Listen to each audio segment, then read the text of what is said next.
Welcome, everyone. Thank you so much for joining us. We are very pleased and excited to be able to hold the second roundtable event on War and Orthodox Christianity. My name is Dr. Romina Strati. I'm future leader fellow at the School of History, Religions and Philosophies here at SOAS. I'm joined by the chair of the Center for Christianity, Dr. Lars Lammen, who is senior lecturer in the same department with specialization in history of China and Christianity. We are very pleased to be able to do a hybrid event, so it's both online and physical. It's been a long time since we held physical events due to the pandemic, so this is all very experimental for us. We are also using a new audio system, so if there are any issues online, kindly let us know. We're both very glad to be holding this roundtable event, which is the second in a series of two. The first roundtable focused on the context, on the relationship between religion and politics in the context of Ukraine, the Ukraine war. We had speakers from Russia and Ukraine to share their perspectives and help us understand how Orthodox Christianity is being employed and deployed in political discourse. And today we'd like to shift attention to the context of Ethiopia and the conflict, the ongoing conflict in the country. Primarily because when the crisis in Ukraine emerged, the crisis in Tigray was forgotten in much of the media, and we understand that this has to do with colonial legacies and what we consider important and what we prioritize. So we wanted to reverse that and pay attention to both contexts comparatively and at the same time. We also had a series of conversations before arriving to this roundtable, which were private reflections with multiple colleagues from Ethiopia, Kenya, Russia, Ukraine, Estonia, who helped us understand better the different contexts. And we thought it would be very educational to have a public space to do that, to educate not only ourselves, but also those who are outsiders to Oriental and Eastern Orthodox Christianities, and are wondering currently, how can a faith of self-sacrifice and love be used in political discourse at a time of conflict. So we noticed the convergence, the unsettling role that Orthodox churches seem to be playing in these conflicts, and we raised a number of questions that we thought were topical and timely, and we wanted to reflect on as part of these roundtables. These questions include: if Orthodox Christianity stands for self-sacrifice and love for all human beings, how has it become susceptible to national, ethnic, and cultural divisions that foster military action? Given historical and current convergences between political and religious discourse in these two countries, is the Orthodox faith able to supersede nationalist or ethnicity-oriented sentiments to become a force of reconciliation and unification? And how might the rifts and divisions that we've seen within and between Orthodox churches in these times be overcome? And what would be a collective and conciliatory approach to responding to crisis as one church, as one faith in the future moving forward?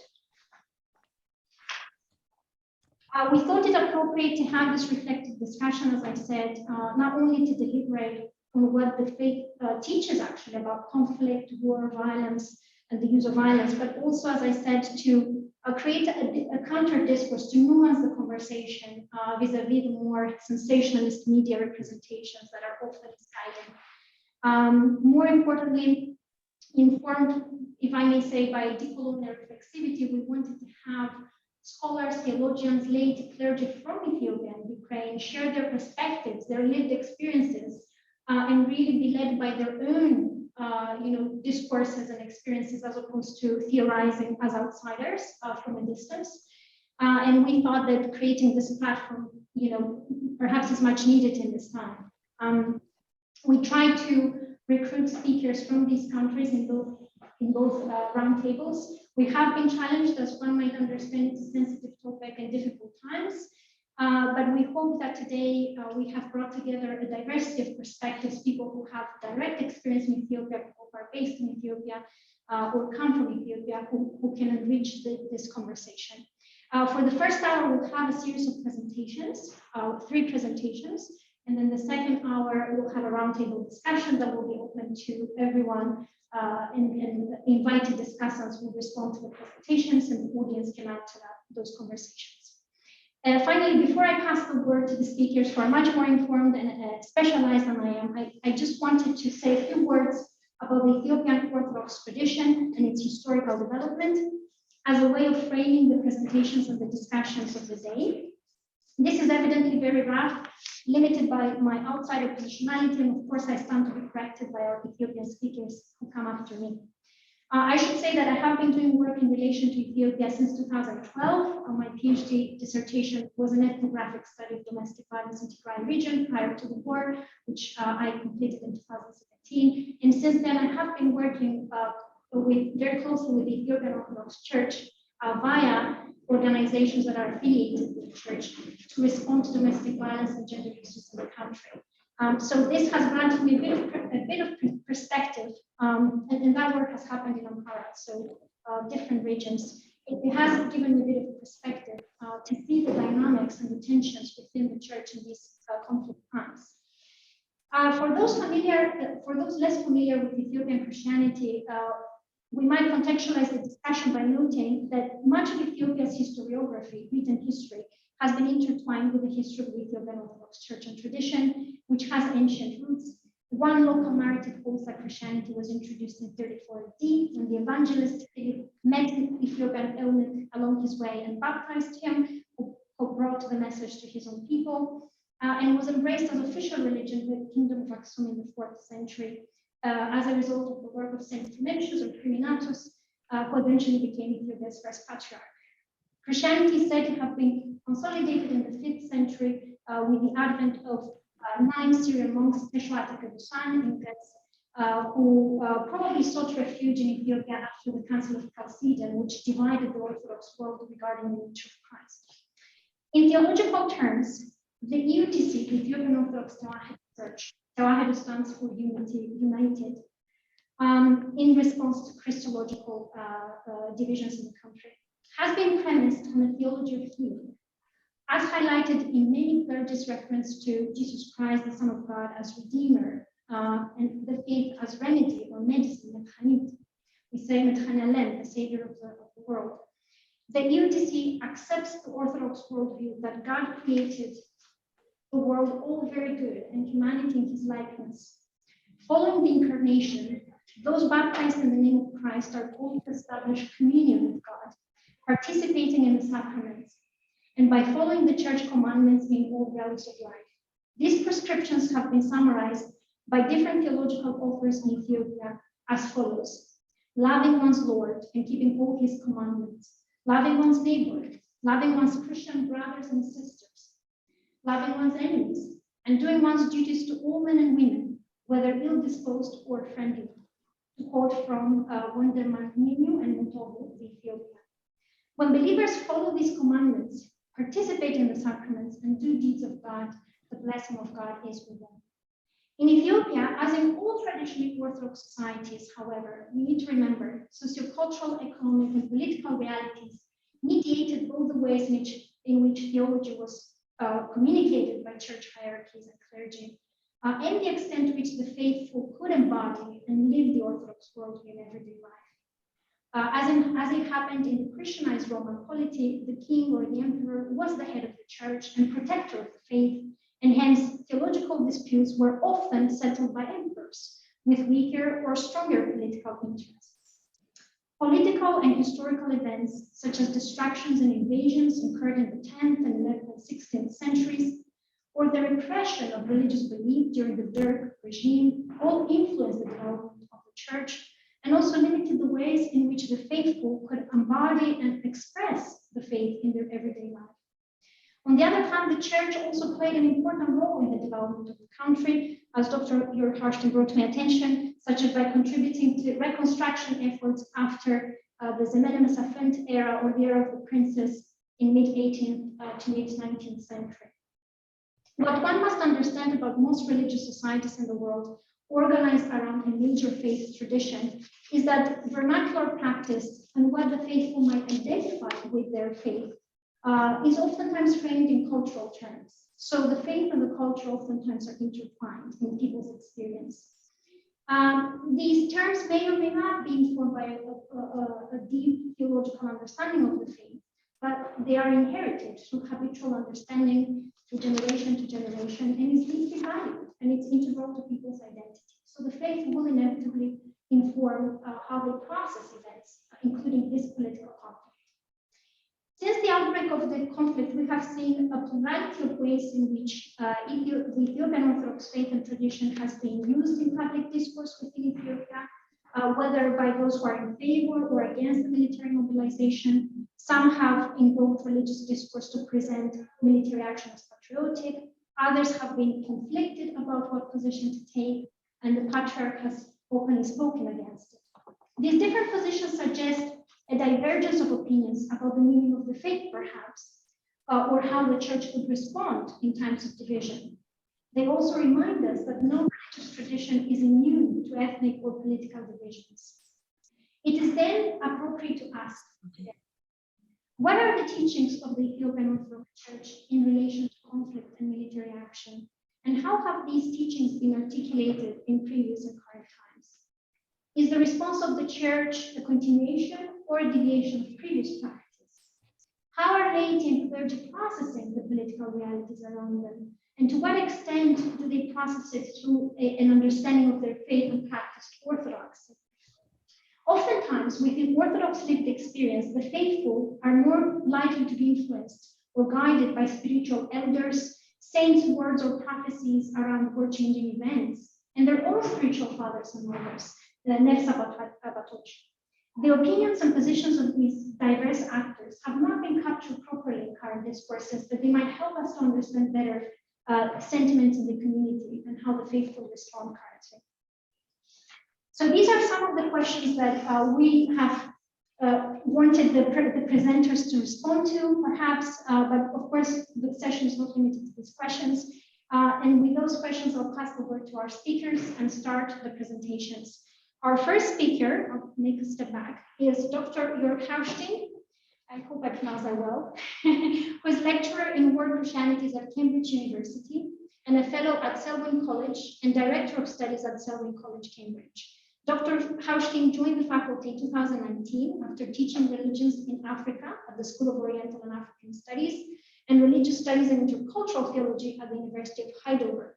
He earned his PhD at Heidelberg with the study of Ethiopian Pentecostalism and completed his habilitation at the University of Heidelberg with the study of German colonialism and Islam in East Africa. Really a highly specialized scientist. Jörg is my previous supervisor, and I say this from the depth of my heart. I think we'll enjoy his presentation very much. Jörg, I'll pass the word to you, and then I'll introduce the other speakers, and I'll bring the slides up. Thank you so much, Romina. Thank you. So I should say at the outset, as you've heard from Romina's friendly introduction, I am not an expert on Ethiopian Orthodoxy.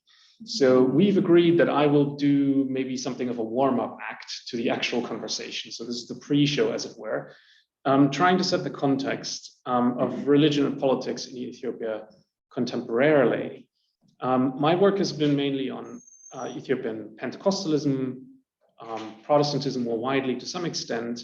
And as you can imagine, with the sort of more recent political changes, I have been asked in quite a few different contexts to comment on what's going on in Ethiopian politics. And I think this is where there's a lot of debate to be had, what this moment actually means for religion in Ethiopia, and where my work then also connects with the larger Orthodox tradition.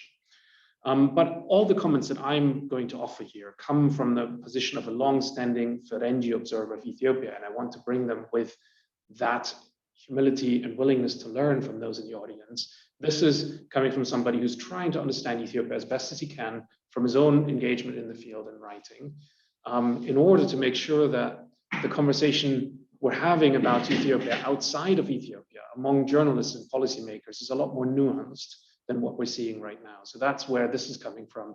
And I'm very much looking forward to comments, critical or not, as our discussions proceed. Now, what I want to offer is just a brief look at religious demography, and then a historical contextualization of what this contemporary moment means, and then taking on what I think is going on with religion and politics in the Abiy Ahmed time since 2018, and including the present conflicts, especially the war with Tigray. So let me begin with some statistical background.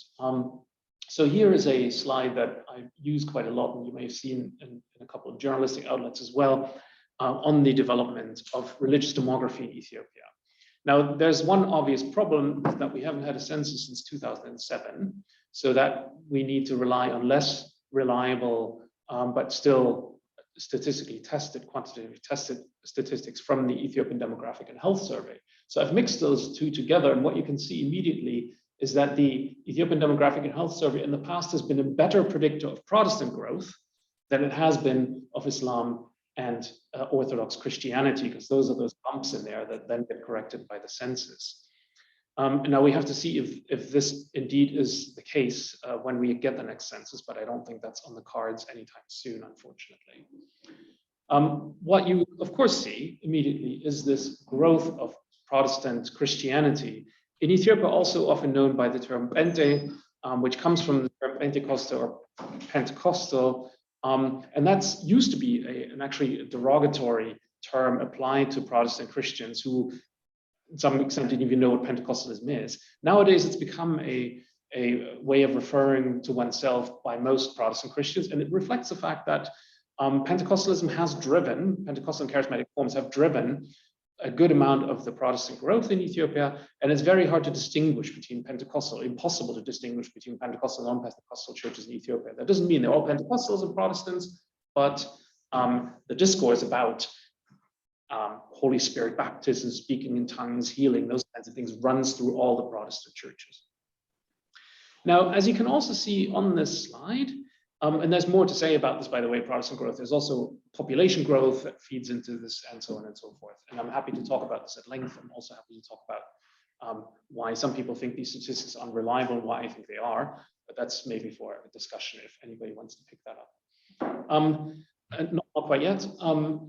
What you can see on this slide also is that the growth of Protestantism has come to the expense of two religions, namely Orthodoxy and so-called traditional religions, or others not stated here on the slide.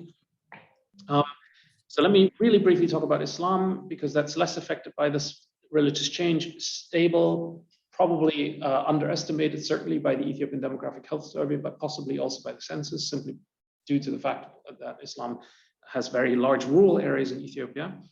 I think where there's a new public presence of Islam in Ethiopia is in sort of urban areas that lie in large Orthodox areas. And there's been a tremendous amount of research done on this. We were just talking about John Doolan's work, for example, in Gondar, looking at the effects of this. Tom Boylston as well has done some of that work. So what we can see is there's a new confidence among Muslims, has been since the 1990s really, and more visibility, not so much necessarily a shift. So we're still seeing the same Christian-Muslim divide, but things are changing within Christianity. Now, in the Orthodox Church, there have been broadly two reactions to this Protestant growth. One is a smaller one, an often ostracized movement of Tewahedo, renewal, charismatic priests who try and embrace this movement to some extent, copy some of its forms. The larger reaction has been a sort of neo-Orthodoxy renewal movement, Maharam Kadusan, a reaction to say, well, we need to pick up some of these, what Protestants are doing well, educating their youth, reading the Bible yourself. Those are all concepts that weren't necessarily there in traditional Orthodoxy, but are coming more to the forefront as a reaction, saying, let's show up Orthodox culture and heritage in reaction to this Protestant growth. When I did my research in the early 2000s or mid 2000s, Protestant and Orthodox divides were still very sharp. This has decreased quite a bit in urban areas, not so much in rural areas. And again, this is something to pick up in the discussion.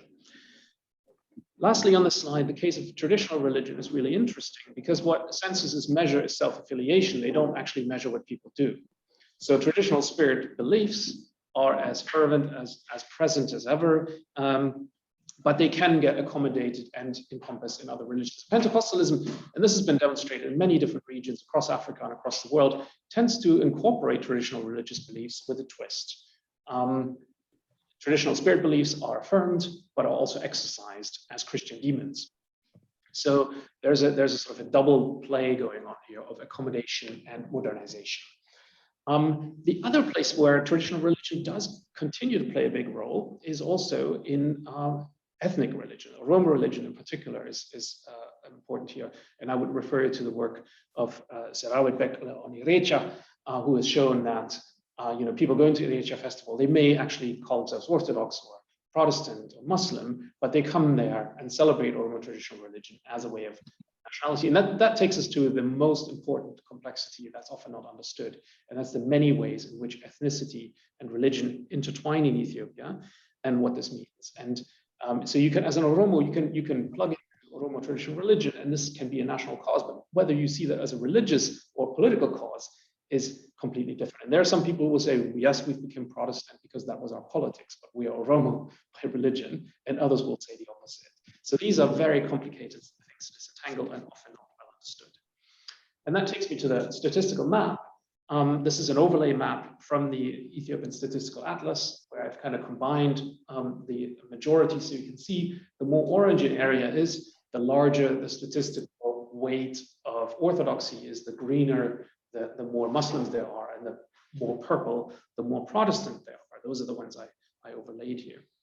And there's a number of points we could be making here. Of course, we can see strong majorities, and we can also see quite defined boundaries and borders, which often actually coincide with ethnicity and ethnic borders. And you can see how religion and ethnicity are intertwined here.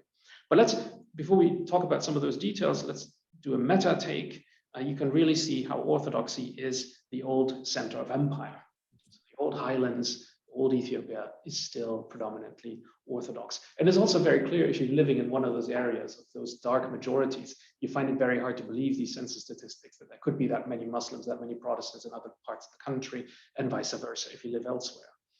Ethiopia has expanded, and as I want to show you, this has been a story of increasing religious plurality and increasing sort of the different political systems in which that could be incorporated. And now what we are seeing with Haile Mariam Desalegn and Abiy Ahmed is that in religious terms, the religious fringes have inherited the center. What does that mean for Ethiopia? What does this mean for Ethiopian Orthodox identity? Those are, of course, some of the questions underneath the current politics that we're seeing. Now, if you're living in one of those homogeneous areas where ethnicity and religious identity basically coalesce, let's say in the Amhara or Tigray region, then these things become nearly synonymous. And anybody in Ethiopia knows this. Haile Nyagondari, you would assume, and you know it from the name, you know it from the accent, would be an Orthodox. And if somebody from Gambela, you would assume is a Protestant. Then religious minorities within are actually left with a very interesting place, sometimes ostracized within their own communities, but culturally, linguistically, they may still feel very much more at home than, let's say, in the South, a Protestant in Amhara region. So again, very different.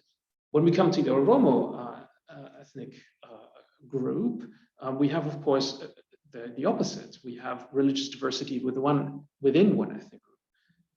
Very large portions of Islam in some regions, certainly a good amount of Orthodoxy in other regions, and a large amount of Protestantism. And this, again, depends on different times in which they were incorporated in the empire, access to missions, and individual politics, what would happen.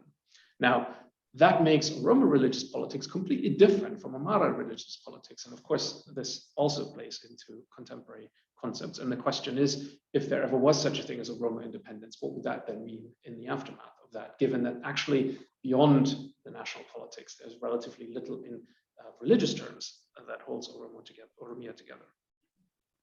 And then in the South, in this region where the constitution of ethnic federalism kind of breaks down a little bit, and we have this residual category of the Southern nations and peoples region, nations, nationalities and peoples region, I should say. Then we have areas that are largely Protestant, but high ethnic diversity. And this is often complicated by the fact that missions used to have comity agreements with one another. So if you lived in the Kalahewit area, certain Sudan interior missionaries were in charge. If you lived in a Mennonite area, others were in charge. And if you lived in a Mekane Jesus or Lutheran area, other missionaries. And that would sometimes also amplify who would translate your language, who you would belong to. So here we have multiple ethnicities within one differentiated Protestant region, again, where Protestant politics would play into ethnic politics as well. And then the complexity increases even more in urban areas. And this is also where we then find quite a bit of conflict. And that is that urban areas on the one hand may contrast with the surrounding landscape. So if we look at Jimma, for example, Jimma sits within the Jimma zone, which is predominantly Muslim, but the town itself has about 60% Christians, which fall into about 3/4 of those are Orthodox, a quarter of those are Protestant, and only 40% Muslim. So there's a differentiation between town and rural areas. And in some places, like in Mota and in Shashemene, and in some other places, it actually played into recent conflicts, that people would accuse the sort of extreme youth from the rural areas to come in and create trouble in the towns that have always been peaceful. Of course, that's not quite as simple a story. We can go to the next slide. Terry Ostebo from the University of Florida, myself, and a number of Ethiopian colleagues have produced a study for the European Institute for Peace, where we looked at two conflicts that have broken out in the Abiy area, one in Mota, one in Shashemene. And at first look, it's very clear. Mota was a religious conflict. In simple terms, a number of mosques were burned when people were suspecting that Muslims had tried to light an Orthodox church on fire. And this led to a large destruction of Muslim property, 4 mosques burned down, and a very unsettled feeling in the town. And Shashemene, the riots in the aftermath of the killing of the popular singer, Hundesa, which were largely understood, commented on, commented on in ethnic terms. But when we looked a bit closer, it gets a lot more complicated than that. In Mota, the story is one of ethnic homogeneity. Most people would identify as a Mara in the town for the purpose of the census, but if you're a Muslim in Mota, that probably doesn't carry as far as it does for Orthodox people.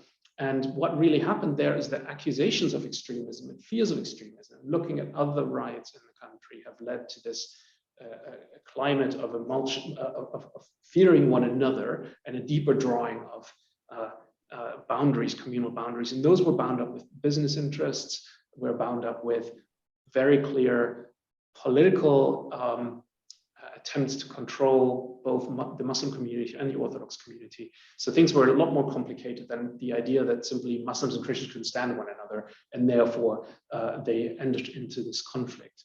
It's also quite remarkable that this didn't happen at a religious festival. So again, we need to look at all the factors. In Shashemene, yes, ethnicity was a predominant factor in this, but there are a number of other influences that played into this. And one of those is the sort of the settler narrative, that people from the north have come down to the south to settle. Those are usually identified as Orthodox. So again, these ethnic accusations actually overlap with religious identities just the same way. And what we found in both cases is that these conflicts deepened these intercommunal divides, and they also deepened the way in which people would identify with their religious communities. And that's important to note here. So the takeaway for us really was, again, the complexity in which religious and ethnic identifiers overlap, the way in which religious identities are politicized for ethnic or other political purposes or economic purposes, and also in the way in which this ongoing and increasing spiral of suspicion deepens divides and mistrust between different religious constituencies. So this is where we are. I want to give a brief look at the history next before I speak about the contemporary situation. And as I said, what we really have is a basic story of increasing religious plurality in Ethiopia, in the sense as the state expands, but also as these different religions grow or assert their public presence, and then different models of how that could be incorporated, complicated by a phase of socialism. Now, very briefly on the imperial record, we see this sort of reconstruction of Ethiopia, the sort of the efforts by Theodorus to reunite the country that were then interrupted by the British invasion of Ethiopia. But then when the reconstruction happened, we basically had 2 attempts. Johannes an imposition of religious uniformity to find the country, and Menelik a tacit embrace of religious plurality, with the intermittent regime of Iyasu, who never was made emperor, partially because he took religious plurality too far and embraced Islam very much. It's still a debate to what extent. And then the really important bit here is actually the reconstruction or modernization, one could say, of Haile Selassie's regime, who was a modernizer, but also very much a centralizer. His first constitution said nothing about the Orthodox Church at all. It was built on the emperor, and then he spent a lot of time bringing the Orthodox Church under the empire through regulating its affairs, through securing its autocephaly from Egypt, which make it a fully national church, through gradually opening up to missions as well to harness their efforts. And then only the revised constitution of 1959 defined his person as Orthodox when basically his work was established, and still included provisions of religious freedom and to register other associations, including religious associations, which wouldn't be recognized at the same level of the Orthodox Church. The first ones to test these provisions were Pentecostals who come into the country by this time, and who were a small but growing youth movement. And it became clear that these provisions weren't intended for them. They were driven in the underground, where they stayed until the Derg came into power. And that's my next slide. The Derg, of course, disrupted Ethiopia in many ways, and sometimes we have a story of that being all anti-religious, and that is easy to understand why we would see it that way. That's what socialism is normally seen. I grew up in East Germany. I understand what that looks like, but it's important to understand that in Ethiopia, that's not quite the full story. First of all, socialism was greeted by all religions, Protestants, Orthodox, and Muslims, as a change and as an avenue to religiously envision social justice. So in the initial period of the revolution, there was a lot of positive noise about socialism. The second thing that's important to understand is that it was impossible for Mengistu Haile Mariam, once he emerged at the top, to govern the country from the periphery, as he might have initially intended. He inherited the strong Haile Selassie center, which meant he needed to bring the church, the religions in line, which he did by deposing the Orthodox bishop, the Abun, almost, and the Orthodox bishop, the Abun, but this was also furthered by some divides within the Orthodox Church. He brought Muslims back in line by recognizing them, by forming and recognizing their council as a political instrument. And Pentecostals were driven in the underground, but some Protestants were also brought into line. Fast forward to the EPRDF regime, where we then have a religious pluralism that is fully installed and that has helped particular Protestant growth, whereas other religious groups have seen more of a state interference. Now, both the Derg and the EPRDF came with a pronounced state secularism, and that is important to understand where Abiy Ahmed is coming from and what his governing proposition was in 2018. And we can go to that slide before I briefly talk about the divisions and wrap up in about 2 minutes. Now, Abiy came, I think, with the intention of finding a different way of governing Ethiopia. And that meant, first of all, how he could erode the power center of the previous ruling party of the TPLF within the EPRDF coalition. And this, of course, meant for him to return to a model of governing Ethiopia as a union state, as a unitary state, rather than the model of ethnic federalism that Romina has already mentioned. Now, Abiy Ahmed is a strong religious person, and it's very likely that a lot of his strong reforms and so were driven by his own sense of calling, by his Pentecostal sensibilities of seizing the moment, of God has put me here for this purpose. But the real question for me has always been, why does this resonate beyond a narrow Pentecostal constituency? And I think this is where we need to look at the politics of his unitary proposal. On the one hand, Abiy has learned that religion present a significant social capital that the EPRDF wasn't harvesting for political purposes.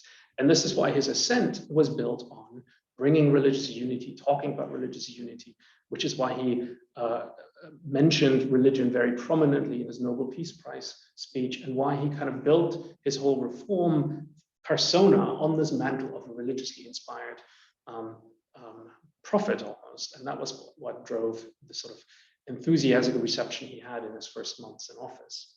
The second point, I think, is the deeper structure that underneath all the Ethiopian divisions, there's this idea of Ethiopian unity that is espoused by many, certainly not all, and that is linked up with an old providentialist idea of Ethiopia as a nation blessed by God. And this goes back to the Ethiopian myth of the Kibra Negast that Romina also mentioned.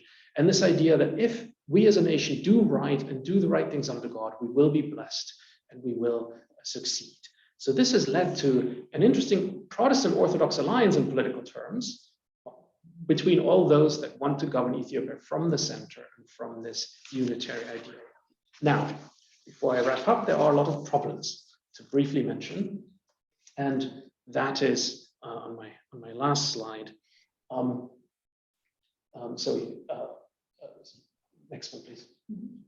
Abiy has been accused of having a very tightly inner circle, of a certain political inertness, inability to compromise.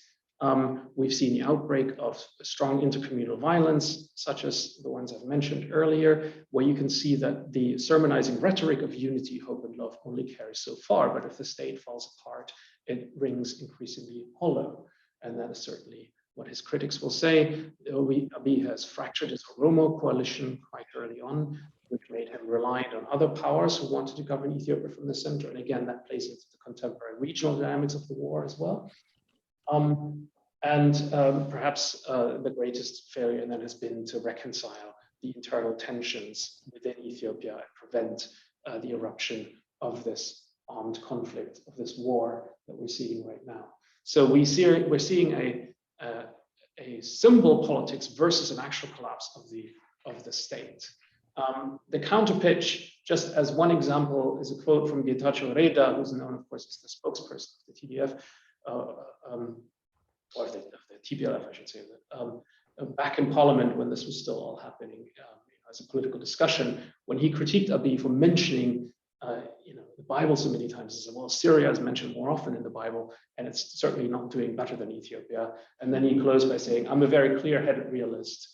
There's a lot of real problems in the country, and the great Ethiopia mantra of one nation under God basically won't save us. So these are the two pitches in political terms: a unitary nation under God, or a realistic approach that tries to balance out ethnic interests and wants to keep religion out of the political conversation if possible. And that, of course, will lead to all sorts of political constellations. Religions now are divided in how they stand, and that goes through all religions. We will talk more about the Orthodox side, just to say Protestants as well. There's a lot of disillusionment with Abiy, and also a lot of division within Protestantism, how to handle this new formation of the evangelical council that he's created. So religion and politics are in a very fragile state right now, and conversations like these are important. Thank you so much, George. Thank you so much. As a historiographer, I understand you want to put everything in context, and it's hard to stop a historical specialist from presenting facts for the ones they inquire. But it was, I think, the takeaway is really to remember the complexity between religion and politics and how that played out in the evolution of state-building discourses in Ethiopia, and that the kind of tensions that one might see within the Orthodox community is affecting every other community. So it's not specific or distinct to the Orthodox Church and community. The next speaker, our second speaker, is Reverend Samson Bekele, who holds a Bachelor of Theology from the Holy Trinity Theological University in Addis Ababa, Ethiopia, and an MA in Development Management. Reverend Samson, or Father Samson, has engaged in aid, social, humanitarian, and development programs for government and NGO sector in Ethiopia. Inter alia, he has a very extensive editorial experience, but he also supported the editorial work of the Development Bible that some of you might be familiar with, which responds to developmental and gender issues from a theological perspective. He previously worked for the Ethiopian Orthodox Church Child and Family Affairs Organization, and also the Ethiopian Orthodox Tewahedo Church Development and Inter-Church Aid Commission, EOTC Patriarch, which is also a former partner to the project that I'm leading currently in Ethiopia. It's a pleasure to have Father Samson. Father Samson, I know you pre-recorded your session, but if you have good internet connection, may I invite you to do a live presentation? What would you?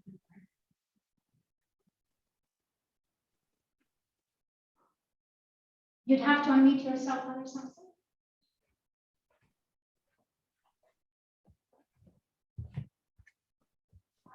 I think Father Samson is fully stuck. I'm going to stop sharing, and now I'm not sure if I can share a media. Oh, yes, I can.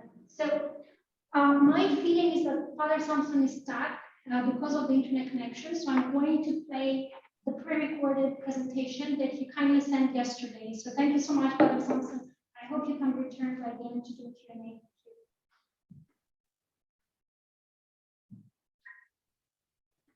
In the name of the Father, the Son, the Holy Spirit, one God.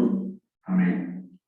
First of all, I would like to thank the organizers for creating such an important and timely topic, which is related to Orthodox Christianity and War, historical, ecclesial, and theological deliberation in pursuit of peace and inter-church conciliation in the context of ongoing Ethiopian conflict. My presentation focuses on the following outlines: the Ethiopian Orthodox Church at a glance, the added values or opportunities of the Ethiopian Orthodox Church in Ethiopia, the historical, ecclesial, and theological deliberations, the existing situation, and last but not least, we'll focus on the way forward. The Ethiopian Orthodox Church, which is the ancient Christian church in the world, it is one of the founding members of the Holy Council of Churches, the All African Conference of Churches. More than 15 million, or greater than 55% of Ethiopians are members of the Ethiopian Orthodox Church.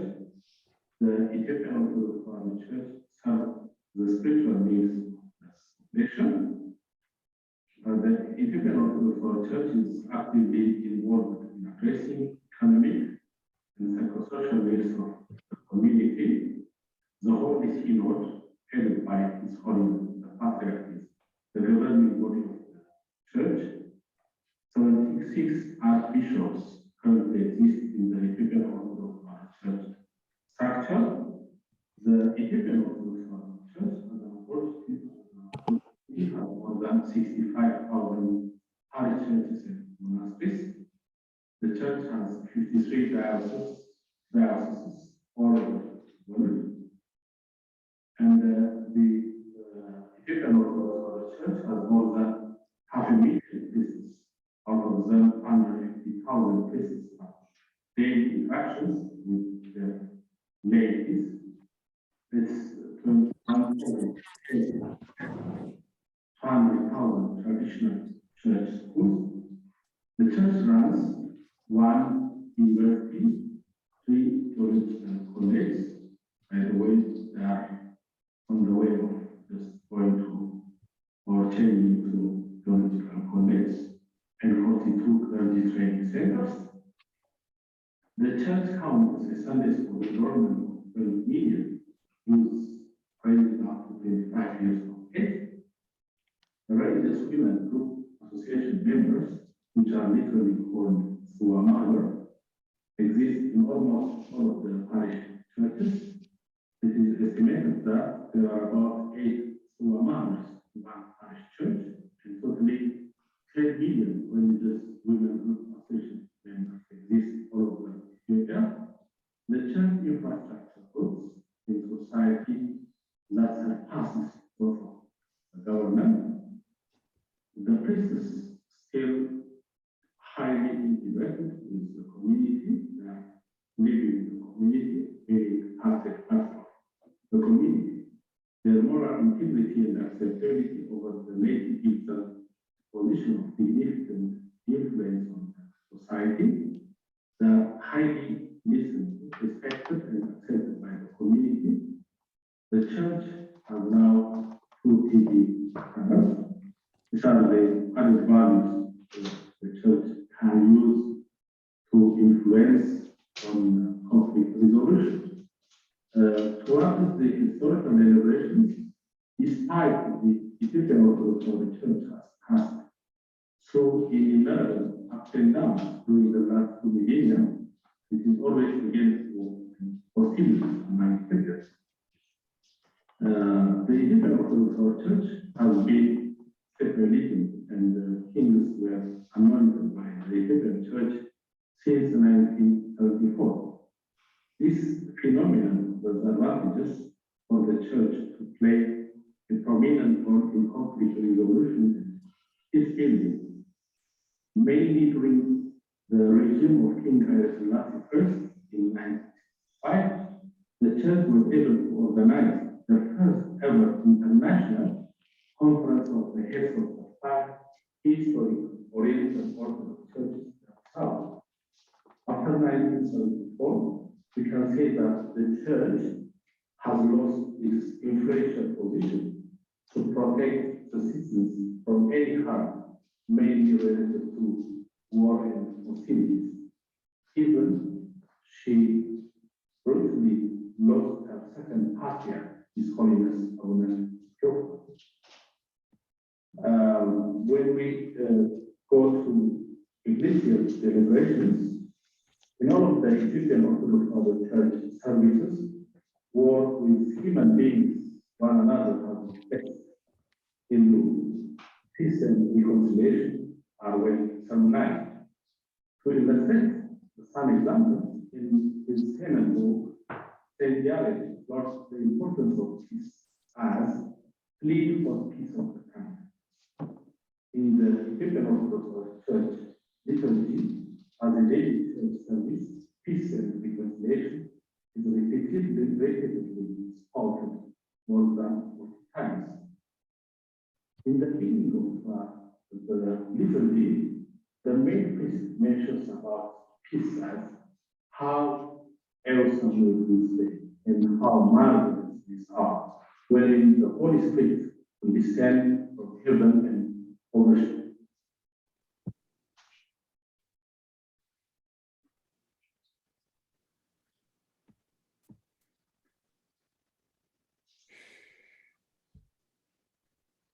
Sorry, everyone, we just stopped to reshare and put the audio.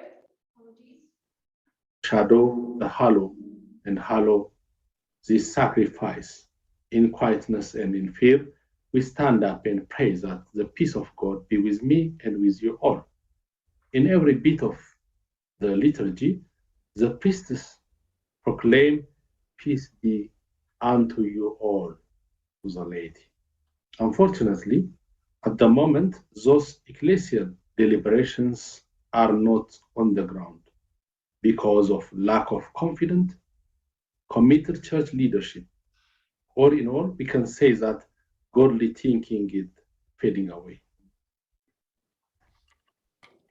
When we go to theological deliberations, peace still has importantly verbalized in every theological teachings of the Ethiopian Orthodox Church. In contrast, war between and among people of God has not. Saint John Chrysostom, in his homily 19 on Saint Matthew, on the Lord's Prayer, he taught that there are 3 very grievous kinds of war. The one is public, when our soldiers are attacked by foreign enemies or foreign armies. The second is when even in the time of peace, we are at war with one another.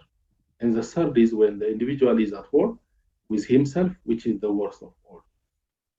Saint John Chrysostom persisted that so others are at war with us, we should be peaceable ourselves. The other father, who is called Saint Gregory of Nyssa, in his homily of the Gospel, St. Matthew, chapter 5, verses 9, uttered that, "Blessed are the peacemakers, for they shall be called sons of God." The peacemakers are those who imitate the divine love of others, who show forth in their own life the characteristic of the divine energy.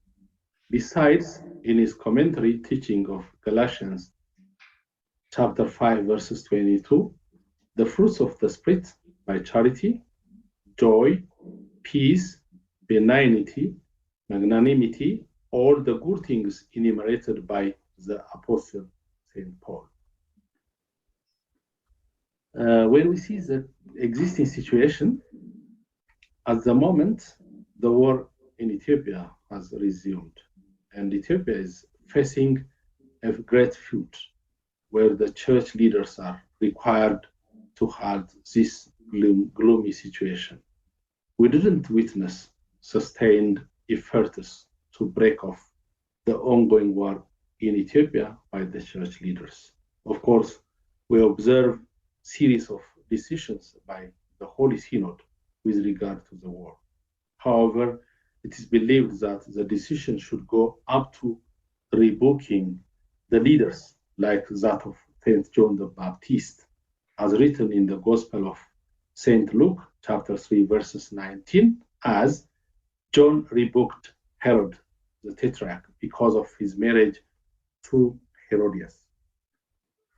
During the Holy Liturgy, the Church unequivocally entreats to the Almighty God in order to prevail peace.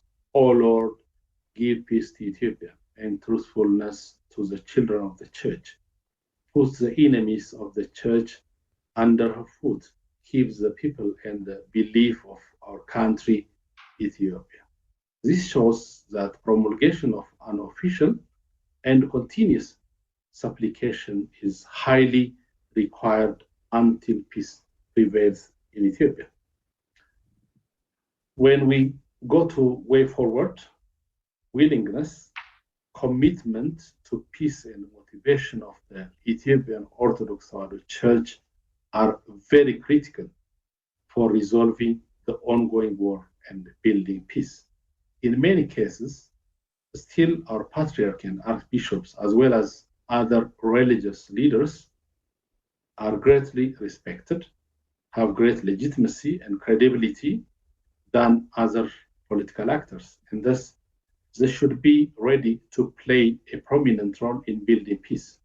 They still have acceptance and leverage their spiritual power to reconcile conflicting parties and rehumanize the opponents.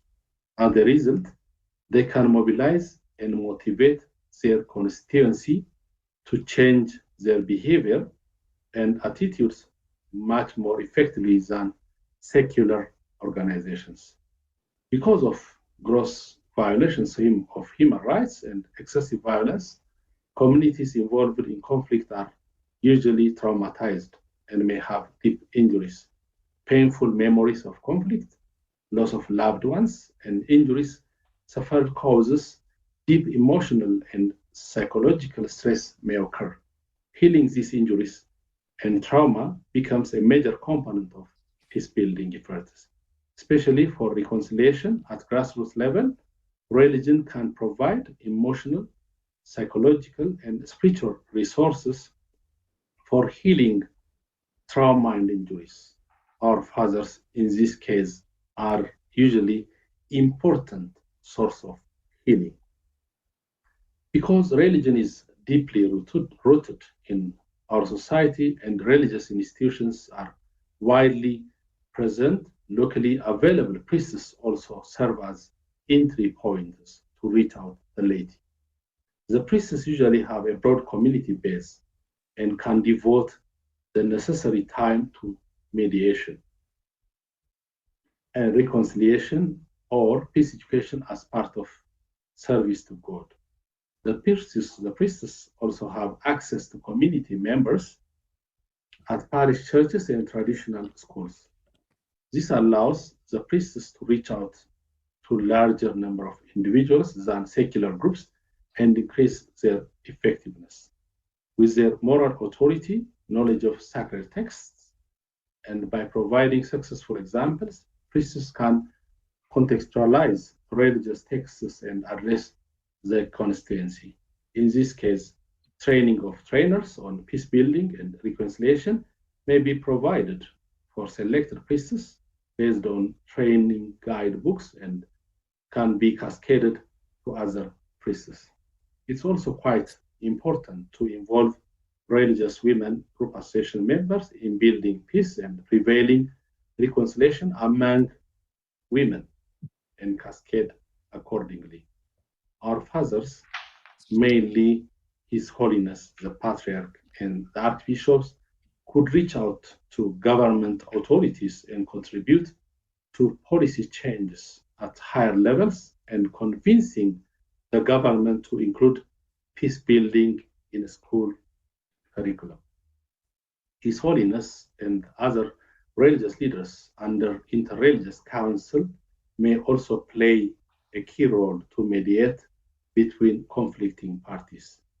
The involvement of religious leaders in peacemaking can contribute to changing attitudes and encouraging interfaith dialogue and reconciliation through organizing faith-based reconciliation training for the leaders.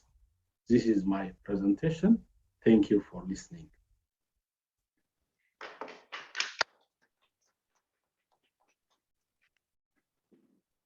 Thank you so much, Father Samson. And again, apologies that you couldn't connect to this live. And apologies for the audio. Again, we have limitations with the audio system. We hope that the second part was a bit improved. I'm going to move to the third speaker. And just to say, you will be able to revisit the recording afterwards if you missed anything. Apologies again.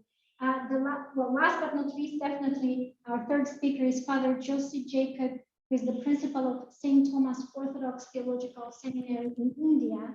Between 2003 and 2019, Father Joseph taught at the Holy Trinity Theological College in Addis Ababa, Ethiopia, and lived in the country for many, many years. Courses he taught included dogmatic theology, comparative theology, patrology, Christian apologetics, and many others. Between 2005 and 2008, he served as the Vice Dean of Academic Affairs at the Holy Trinity Theological College, and between 2010 and 2015, he was Director of Postgraduate Department of the Holy Trinity Theological College. So he's very familiar with the context, has taught theology, is familiar with the church, and we welcome Father Josie to tell us a bit about his own lived experience, if possible, Father Josie, but also your own theological reflections. Thank you so much.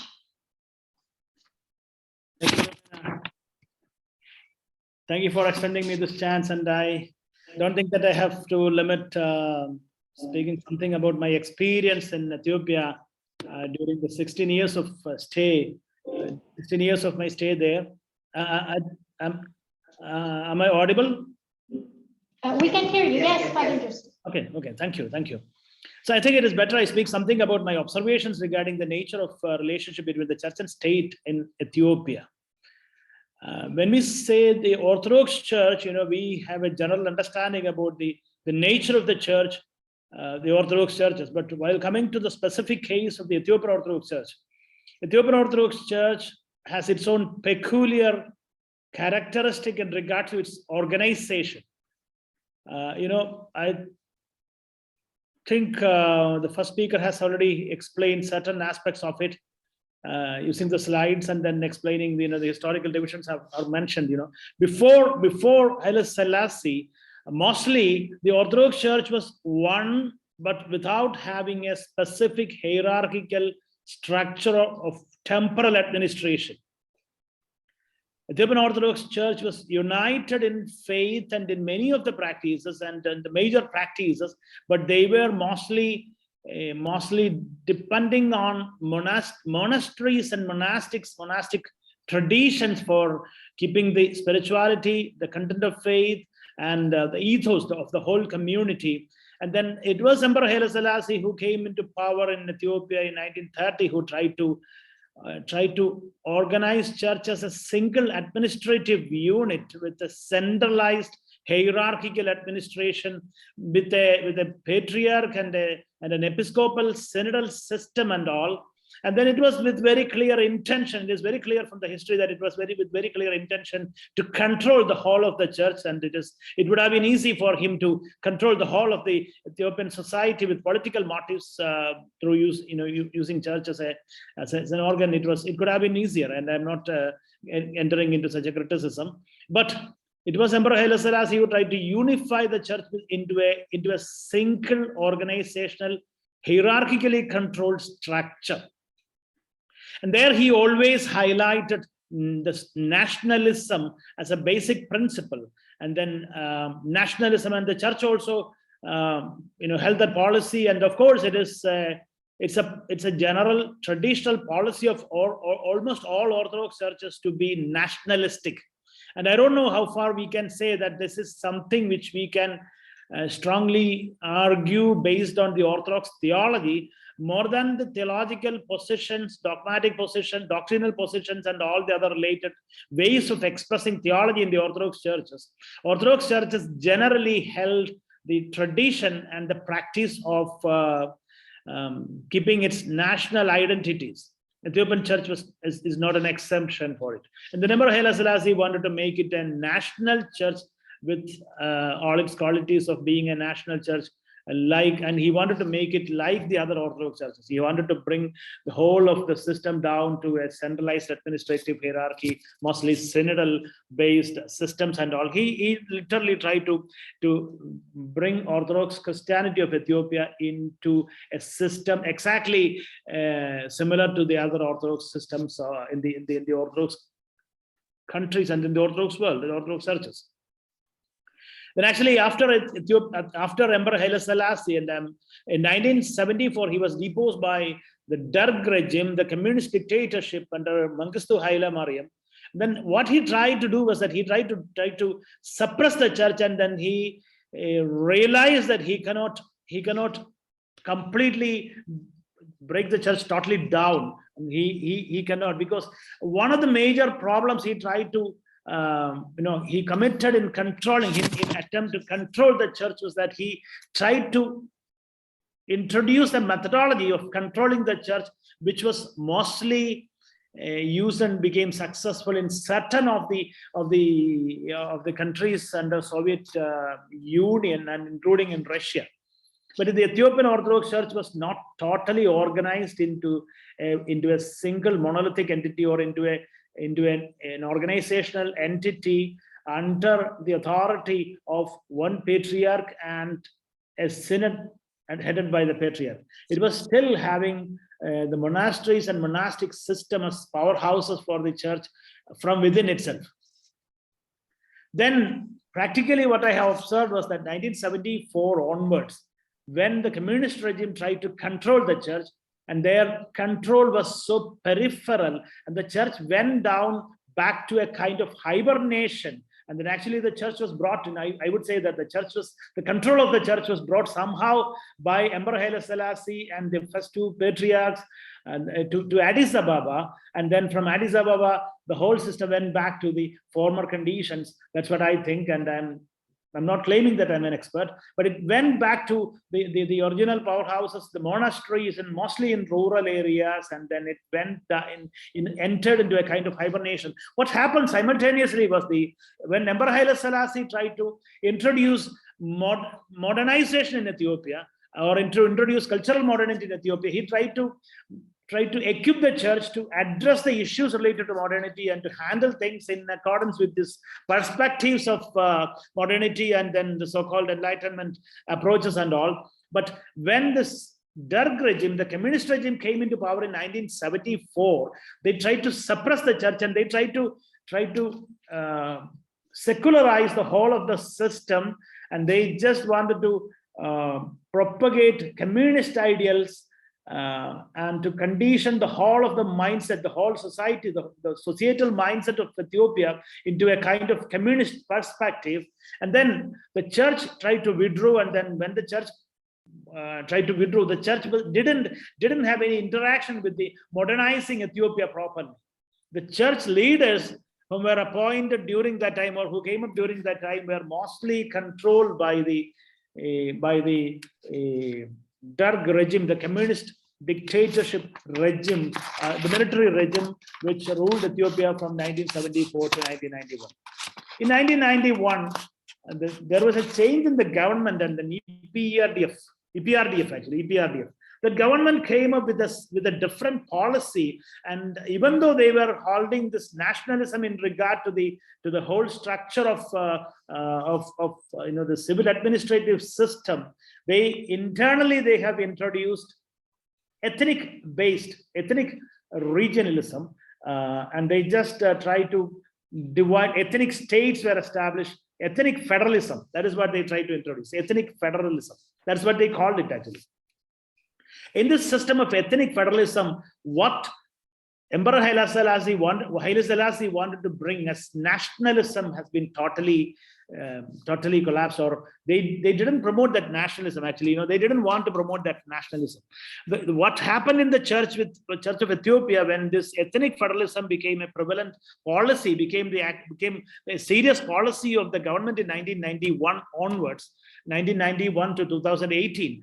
The EPRDF government ruled Ethiopia between 1991 to 2018. During this period, this ethnic federalism really challenged the growth of the church. And then two were the major challenges church faced during that time. And the nature of relationship between the church and the state also was, it was affected with these two things. One thing is that, as I have mentioned, that for 17 years, starting from 1974 to 1991, church was in a kind of hibernation back to its original power sources of monasteries in the rural areas, whereas modernization of Ethiopian society was happening with the communist ideals and secularistic perspectives. So when the church came back, there was a kind of conflicting approach between the society, the civil society, or at least the urban civil society, majority of the urban civil society, and the perspectives of the church people, church leaders,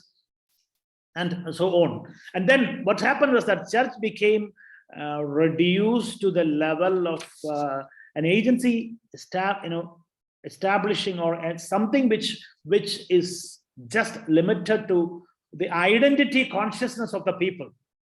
It was something which has been reduced to the identity consciousness of the people. And I felt that the ethos of the whole society was controlled by the church, or it was the ethos of Christianity and it was the ethos of Orthodox Christianity before the Darg regime. And then during the period of Darg regime, the church did not have proper interactions with the civil society. And then when church got freedom to come back to the mainstream of the society, to involve in the mainstream activities of the society in 1991, and there was a conflicting situation between the civil society and the church, especially in regard to the general ethos of the societal ethos actually. Then this ethnic federalism, the church was always promoting and always strongly arguing that church stands for the nationalistic principles, but actually ethnic federalism influenced the church from within itself. And I don't want to go to the details because of certain reasons. Within the church itself, ethnic federalism reflected even in appointing the higher hierarchs, and in the power dynamics also. This ethnic federalism and ethnic consciousness, excessive consciousness of identity based on ethnicity of people, began to reflect in the administrative structure and in the functioning of the church as an organized entity in between 1990 after 1991. And I witnessed that situation. And then the regime which came into power in 1991 began to express certain kind of oligarchy, and they became an oligarchical government, I would say. And that also caused the emergence of unrest in certain areas and within the church also. I believe that really affected the church and church and the state church relationship. And the church claimed to be had nationalism as a principle, whereas the ethnic federalism and the concept of nations and nationalities, and then identity based on this ethnic backgrounds and all, was the principle and policy of the EPRDF government. And then in 2017 only, this oligarchical government was challenged significantly and seriously, and in 2018 Abiy Ahmed became the prime minister, and I don't think that the system of oligarchy has been changed. And then only what happened was that the ethnicity, the ethnic group, which used to control the whole most of the power, hold the power of the governmental powers and control the government, has been changed. But the system, I don't think that it really changed. So the church is facing serious problem. The Orthodox Church in Ethiopia is facing serious problem in this regime, I think. But I don't blame this regime alone. The problem really began in during the time of Emperor Haile Selassie, because Emperor Haile Selassie attempted to bring certain change in the church and the church administration with the positive aspect of that was that it tried to bring modern education in university level in Ethiopia, and it tried to, the Emperor Haile Selassie and the church leadership of that time attempted to introduce theological education also in a modernized manner, and that's why they have established the Holy Trinity Theological College in 1960. Actually, it was 1 year before the Addis Ababa University, which was formerly known as Haile Selassie First University, was established. So it was with a good intention to control the church. Of course, it was with an intention to control the church, but it was with an intention to equip the church to address the issues of modernity and to go side by side with the civil society and to be an agent of change and change resistance in the civil society. But the whole thing collapsed in that 17 years between 1974 and 1991. And then after 1991 also, this ethnic federalism brought the whole system collapse. It again fueled the problems in Ethiopia, which was began in 1974. And that is what I think. These are my observations regarding the problems occurred in the state-church relationship in Ethiopia. And this is what I want to say, that after 2018 also, the church became again powerless in holding the whole people together and in involving in this ethnic conflicts and all, because the ethnic politics has somehow entered into the church mainly after 1991. Before that it was there, but between 1991 and 2018, this infiltration of ethnic politics into the Ethiopian Orthodox Church seriously affected. Thank you. Thank you, Brother. Well, just to stop you, we're running a bit late, but everything is so interesting. We want to give everyone time. Just to make sure you can hear me. Can you hear me? Yes, I can. Okay, I'll just turn on the microphone. So I'm just double checking. So thank you so much. We are going to come back in about 10 minutes. We'll take a break. Everyone, I'm sure, needs a bit of water, some refreshment. We are going to turn the camera to the round table setting. And we have been joined by others now, and then we'll have an open conversation. We'll first have the discussants respond to the presentations, and then the audience add if they have thoughts to contribute. So take 10 minutes break. I'm going to silence our side. Thank you so much for your patience, and apologies for the delays. Thank you so much.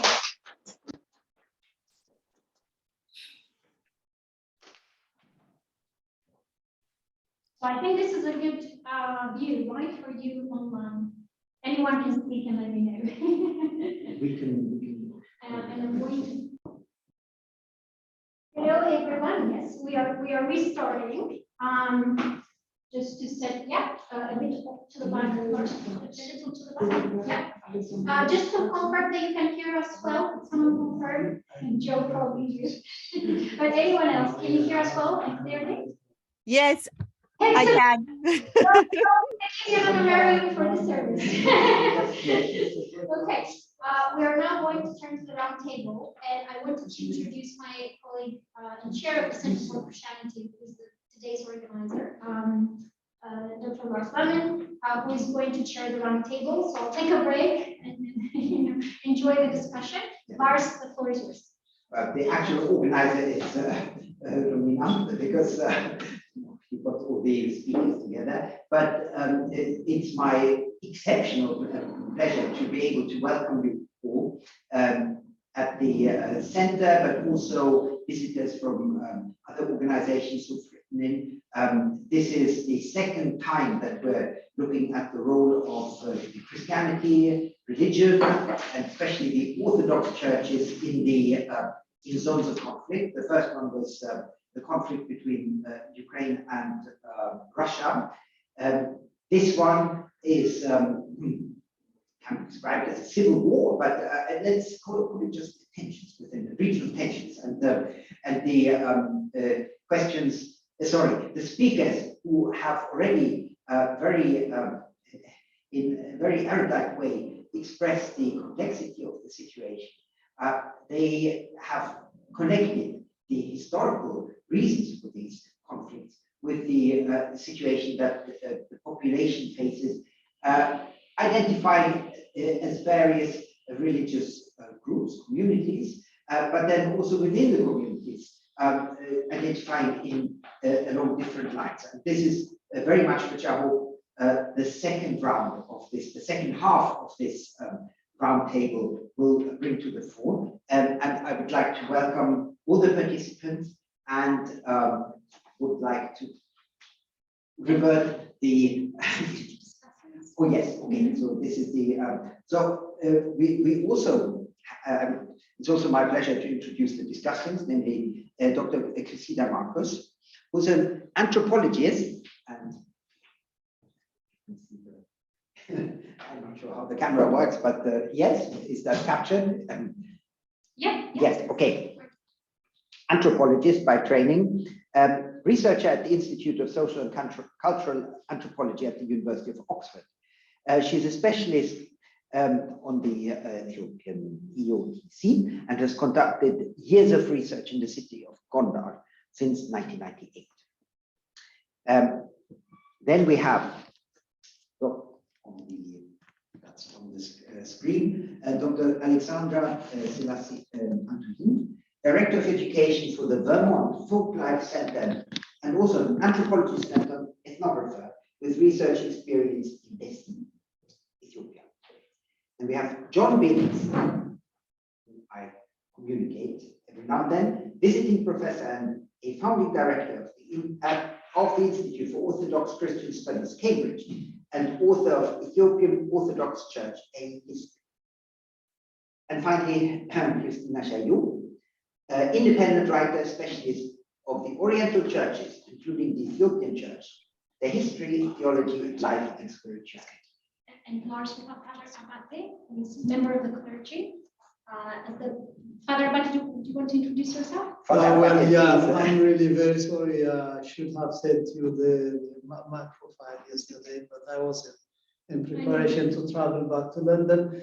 My name is Father Abate Gobena. I'm serving here in the Ethiopian Orthodox Tewahedo Church in London, St. Mary's in Battersea.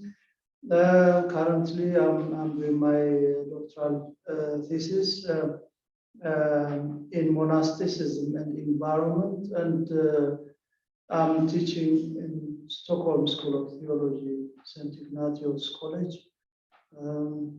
That's it. Thank you very much. Nice to have you all. Oh, yes.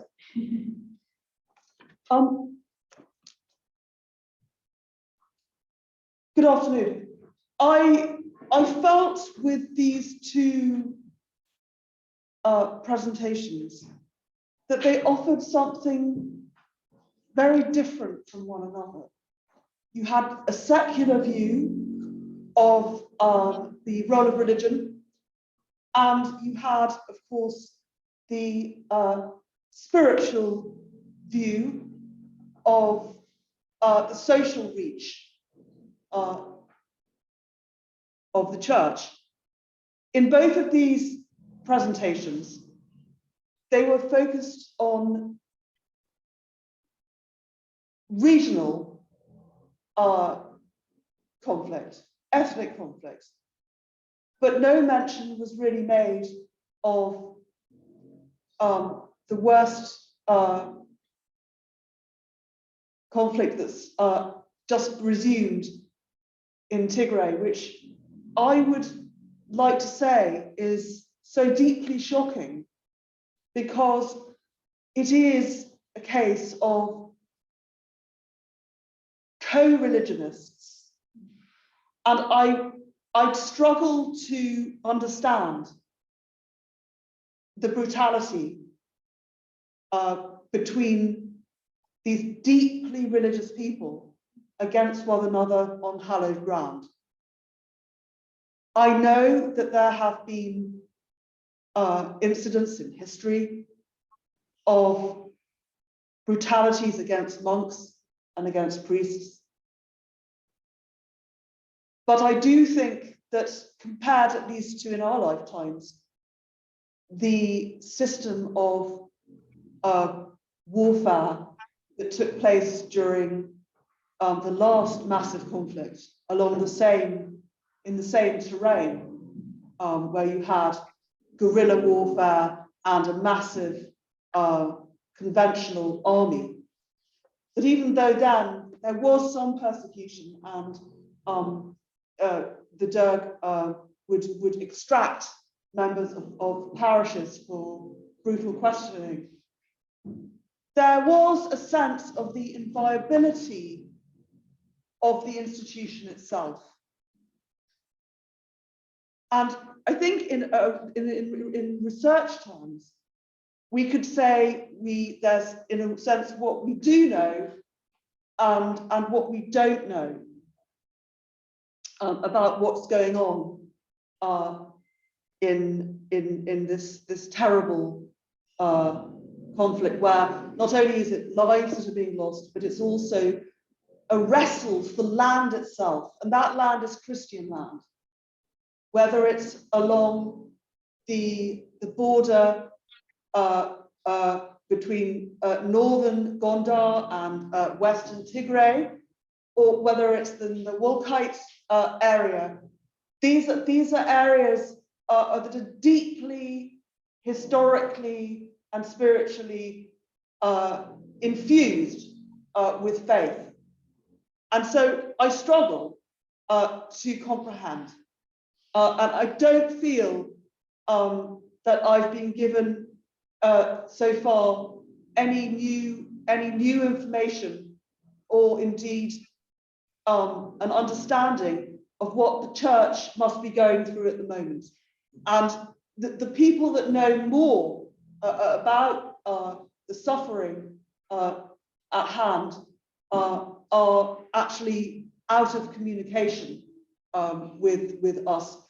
And I don't know how much communication, and I would not want to probe or pressure, but I don't know how much communication there is within the church structure itself.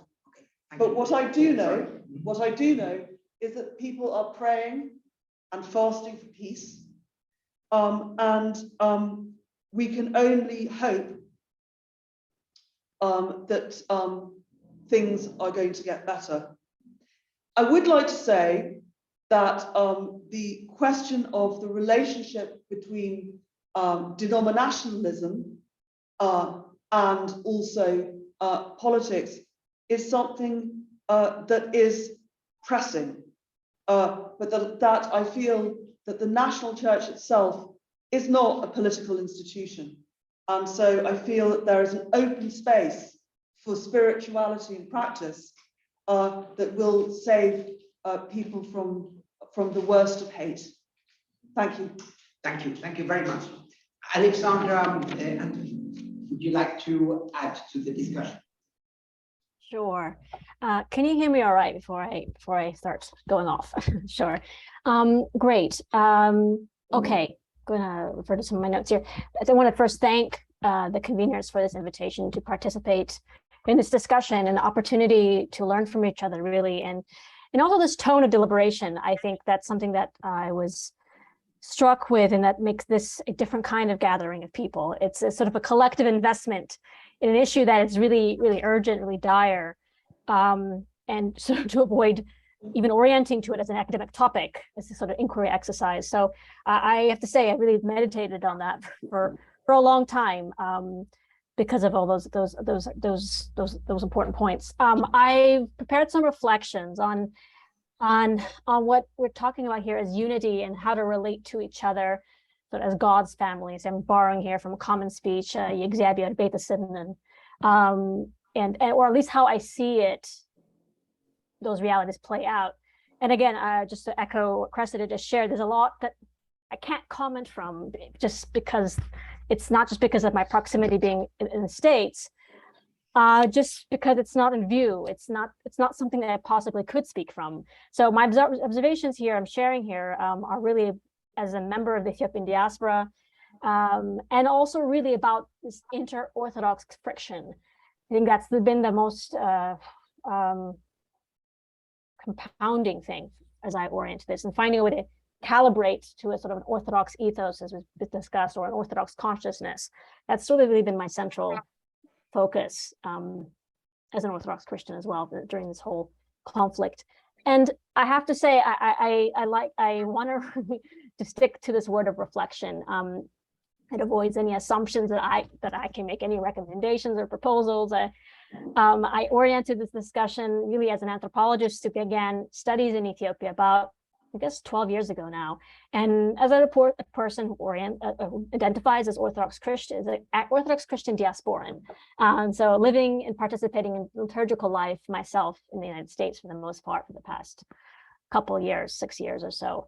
I want to highlight what I hold as sort of the bright lights out of this crisis. In the time that I've spent with Orthodox Christians in Ethiopia, I've come away with significant demonstrations of sort of how to live a life united in fellowship and in love. And I want to mention two areas of devotional culture that I look to anchor, to ground us during these socially fractured times. One is this practice of groups or formal associations that are dedicated to good works, to charity, to attending to the needs of those most in need.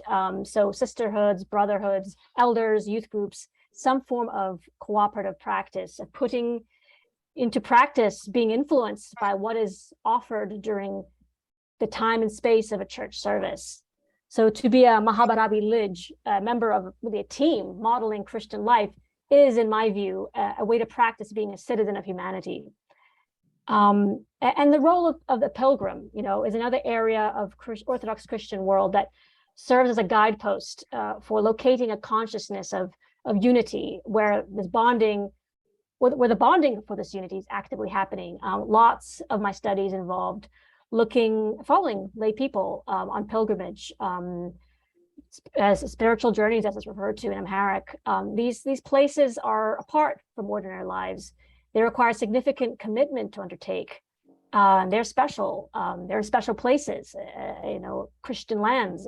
They possess unique qualities that demonstrate their links with the next world.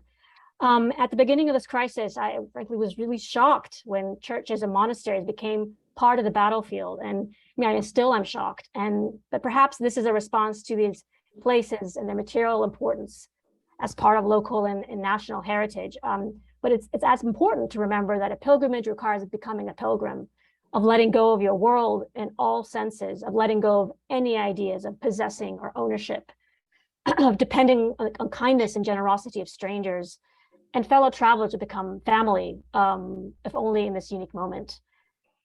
So when it's hard to identify the power and responsibilities of civil society in dominantly Orthodox Christian countries, I look to such examples to locate where those values are in practice and wonder if these domains of liturgical life can extend out further to shape a civil decorum that is lacking or absent. And again, I'm speaking here really exclusively as Ethiopian diaspora sitting abroad observing these things virtually a lot of the times on social media and media. So this question of how do we Orthodox Christians be in the world, in secular time, space, in institutions, etc., is rooted in these behaviors, these ethical practices, as I see it. And the last thought I want to offer here is to share what as sort of my thoughts or my ponderings on a sort of a global consciousness within Ethiopian Orthodox Christianity. And here I don't mean the relationship between the homeland as the center of gravity and the diasporas as satellites feeding back to Ethiopia. I could even extend the satellite metaphor beyond Ethiopian diasporas and include all the groups and individuals who center Ethiopian Orthodox Christianity as part of the spiritual makeup of their orientation, even if they're not members of the church, so to speak. But I really want to consider the ways that worship provides reminders of a bigger society that extend beyond geography, ethnicity, historical circumstances. Ethiopian Orthodox Christians are as part of a global community, and the responsibilities that require to be part of God's family globally. These past few years, I've celebrated Easter via YouTube, and the tradition of reading the gospel in as many languages as represented in the parish. It's a really beautiful part of the Paschal season. And in the United States, such a practice mirrors its multicultural character, I suppose. But I think in contexts like Ethiopia, it might be as suitable and relevant. To hear the scriptures as both familiar and foreign provides this really crucial reminder of the capacity of faith to recognize plurality and unity at the same time, both being important and both being extremely difficult to balance, as these discussions have been highlighting. So I think I'll stop the comments there. Thank you. Thank you very much for your views on the plurality and also the internationality of the religion that we have discussed now. But at this point, I would like to invite John Binns to have comment on the discussion that we've had today. John, can you hear me? Well, yeah, I can hear you. Can you hear me? We can hear you, we can see you. Good. Well, first of all, thank you very much for the invitation. It's a real pleasure to be here. And it's also very nice to see, even if it's only on the squares on the computer screen, several old friends who I've not seen for a long time. So that's been a great pleasure. And it's been very good just to listen and reflect. I think really just, I've been struck in recent months just meeting friends from Ethiopia and hearing stories. Well, first, I think some of the complexities that go on within persons themselves. For example, that there is a sense of conflict of identity almost, that the one person might be conscious of being Ethiopian and loyal to the Ethiopian state, conscious of being Orthodox Christian and loyal to the church, and conscious of being, for example, Amhara. So all those loyalties are very real and important and can often conflict and produce real difficulties within and conflicts of loyalty within individuals. And so therefore conflicts can be very deep rooted and also within the person themselves. But I think the encouragement and the hope for the future must be also within Ethiopian persons and communities. I've been in touch particularly with communities who have been welcoming internally displaced persons who arrive within the community. I've been struck by the hospitality and openness of local people to receive communities and individuals who have been displaced and arrived, and how determined they are that they will welcome persons regardless of race or ethnicity or faith. I think it must be within that warmth, humanity and commitment to the local community that runs so deeply within the whole of Ethiopian society that the hope for the church and the future lies. So although it's deeply tragic, there's also, I think, grounds for hope for the future that lies within individuals, within communities, and within churches. So, so that's not a very profound observation, but I think it's all that, what I'd like to offer this afternoon. Thank you. Thank you very much. Christine Shadow, are you able to comment? Can you hear me? Yes. Okay. Clearly. I see that time is running, but I would like to say, of course, that I fully agree with Cressida, speaking of this drama of seeing co-religionist people fighting, killing each other. I think this is really terrible, you know. I agree, of course, with Alexandra when she speaks of values to be put in practice. And of course, we understand Christian values, which imply not to kill and to forgive and many other values. I think we should not forget all the political games which are involved in all these in this dramatic situation today in Ethiopia, and the political games and power of foreign countries. Speaking, of course, of Eritrea and of the USA, I hear from different people that the USA and the medias in the USA are giving very one-sided news, which of course is not the best when you are looking for peace and for dialogue. And my last point now is just to say that of course nationalism is killing. It's killing Orthodox religion today, either between the Russians and the Ukrainians or between the Tigrayans and other people in Ethiopia. And these are really dramatic causes, and which will be very difficult to heal, because I hear some Ethiopians saying, and we shall never forgive, you know. So it will take decades. I don't know. We cannot count how much time it takes, you know, to overcome such situation. And I'm sure people in Tigray also have this type of reaction. So yes, there must be people of peace, and there must be peacemakers at the level of the rulers and people who have this craziness for nationalism. Of course, as long as they are rulers and have power, I don't think that anything can change in any situation, either in Ethiopia or in Russia and Ukraine. And I stop because I see it's just 6 o'clock. Yes. Thank you very much. So we have the particular pleasure and honor to listen to your insights, since you are actually practicing and from the. Yeah, I start with thanking the organizers actually to raise this concern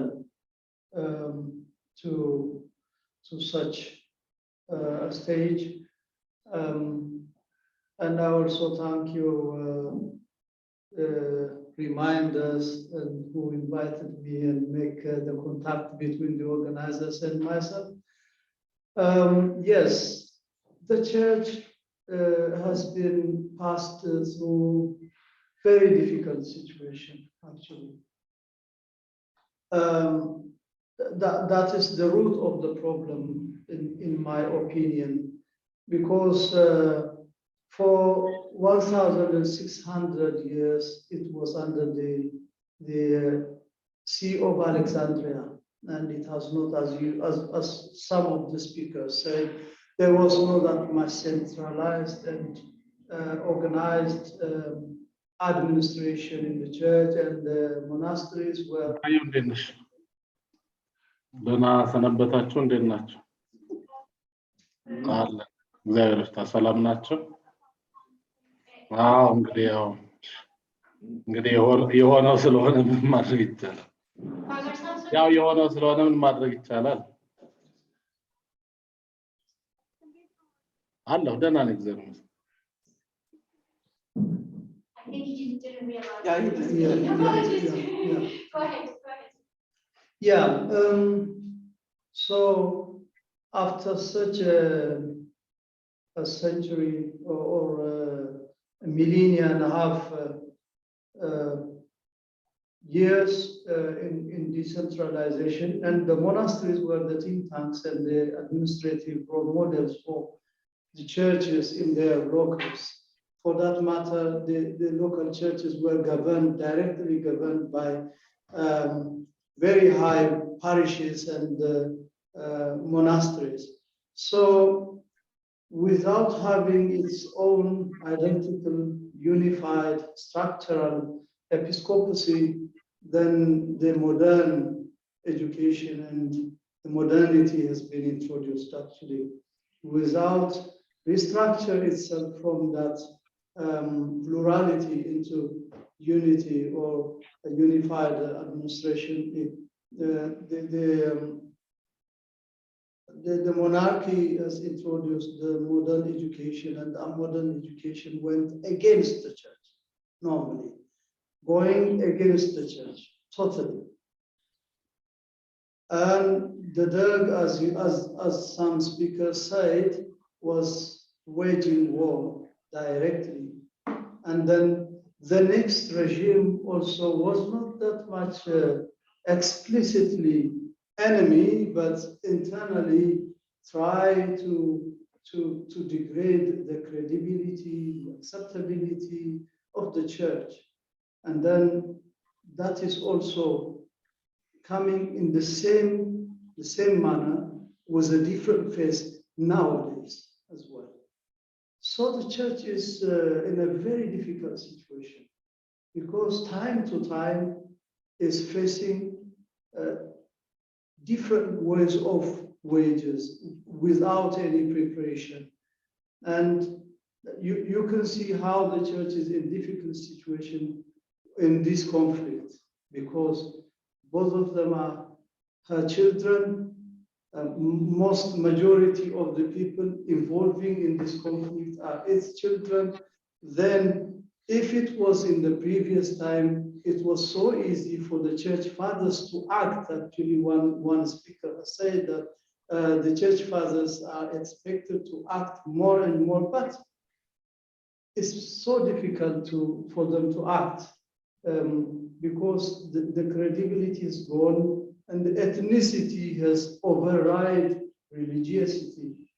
We say that Ethiopian society is a religious society, yes, but in practice, especially in some communities, ethnicity override religiosity.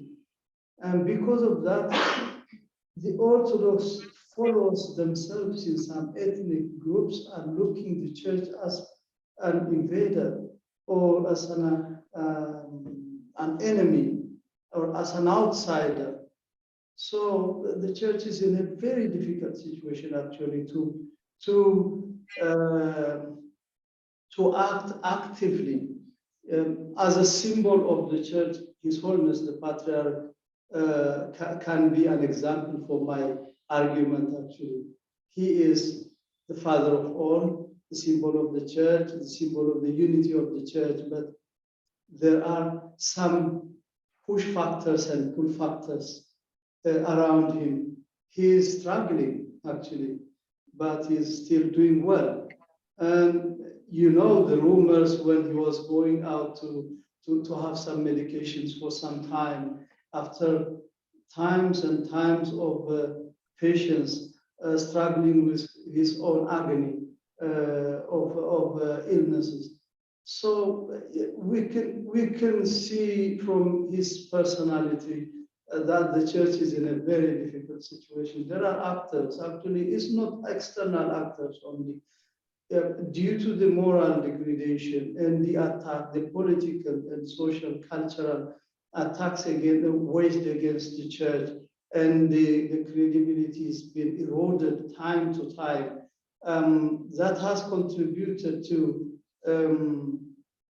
the level that fathers are not listened. We can see the central government, whereas the regional forces are not listening the church, are not ready to listen the church.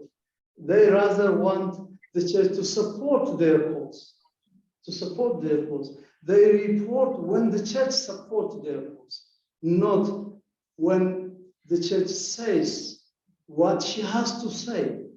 So the church now has to realize its situation, where it has found itself in between this very difficult situation. Then it has to reorganize itself in a way it can neutrally say to the conflicting groups.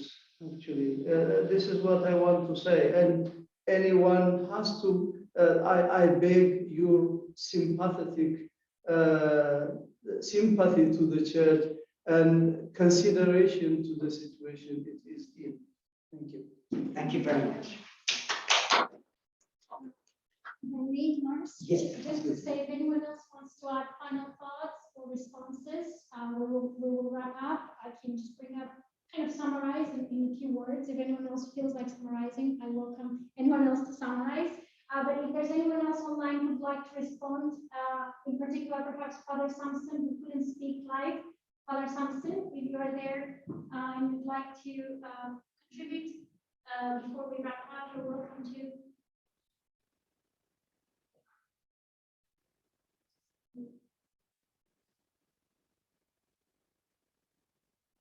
Father Samson, just so you know, you're muted. So I'm here. I'm here. Go ahead. Yeah, actually, most has been said by the presenter, Father Josie, and also the participants.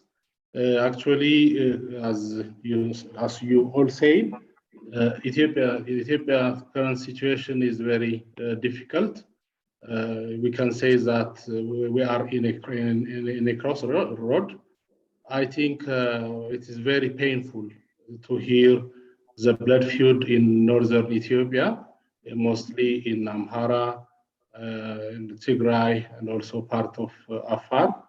In this case, the church is also suffering because, in this northern region, in most of the places, the church are exposed to damage. Even, the Christians are flooding out of their residential areas.